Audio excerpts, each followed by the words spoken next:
విధ్వంసమే YCP agenda అని క్షత్రియ corporation director పీత గోపీచంద్ అన్నారు. మీడియా మిత్రులు నమస్కారం.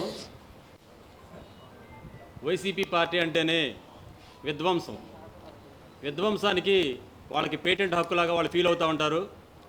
వాళ్ళని ఎక్కడ మర్చిపోతారు అంటే విధ్వంసం ద్వారా వాళ్ళకి ఐడెంటిఫికేషన్ ఉంది కాబట్టి ఆ విధ్వంసం చేయకపోతే ఎక్కడ వాళ్ళని ప్రజలు మర్చిపోతారన్న ఉద్దేశంతో ఆ రోజు అధికారంలో ఉన్నప్పుడు ప్రజావేదికను కూల్చారు. ఇప్పుడేమో జెండా దిమ్మలు కూల్చుతున్నారు. విధ్వంసమే వాళ్ళ అజెండా.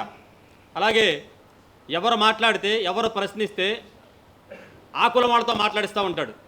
మొన్న సొంటి శివరాంప్రసాద్ డైరెక్టరు గౌడ కార్పొరేషన్ డైరెక్టర్ సొంటి శివరాంప్రసాద్ మాట్లాడితే ఆ కులం వాళ్ళని పెట్టి అతన్ని తిట్టిస్తాడు. ఇప్పుడు అతను ఏం తప్పు చేశాడు అంటే 4 ఎకరాల పొలం అమ్ముకుని అతను రియల్ ఎస్టేట్ వ్యాపారం చేశాడంట. అతను రియల్ ఎస్టేట్ వ్యాపారం చేశాడు. మీలాగా దందాలు చేయలా, మీలాగా ఆక్రమణలు చేయలా, ఎక్కడన్నా ఖాళీ స్థలాలు ఉంటే కబ్జాలు చేయలా. అతను వాళ్ళ తండ్రి ఇచ్చిన ఆస్తితోటి వ్యాపారం చేసుకుని అతను నిజాయితీగా నీతిగా సంపాదిస్తున్నాడు.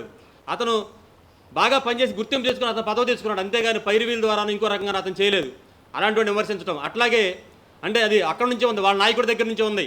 చంద్రబాబు గారిని తిట్టాలంటే కమ్మర్తో తిట్టించడం, అట్లాగే ఎవరు ప్రశ్నిస్తే వాళ్ళు ఆ కులం వాళ్ళని తీసుకురావడం అట్లా మాట్లాడతారు. ఈరోజు మేము మాట్లాడితే రేపు పొద్దున మళ్ళీ మా వాళ్ళని కూడా తీసుకొచ్చే అవకాశం ఉంది.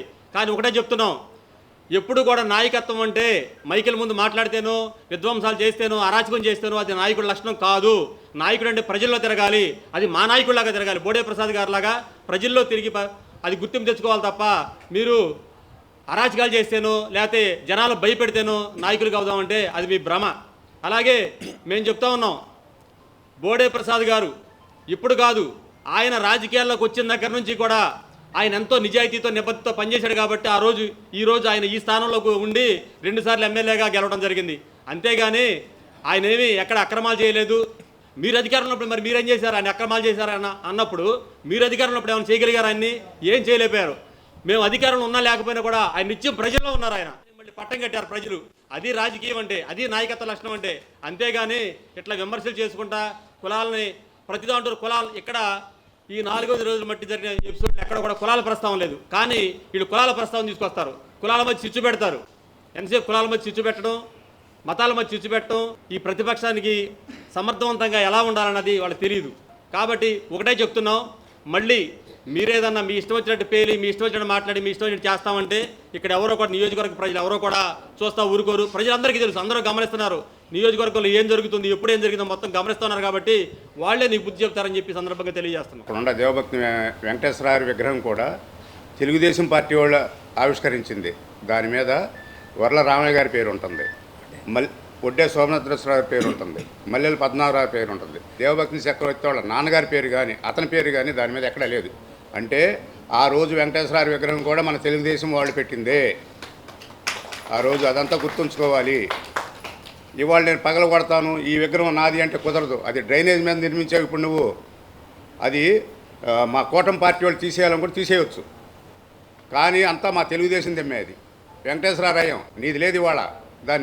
దాని పక్కన ఆ రోజుల్లోనే నిర్మించిన తెలుగుదేశం పార్టీ దిమ్మను నువ్వు పగలగొట్టావు. పల్లిపాలు తాగి రొమ్ము గుద్దే రకంగా తయారయ్యావు నువ్వు.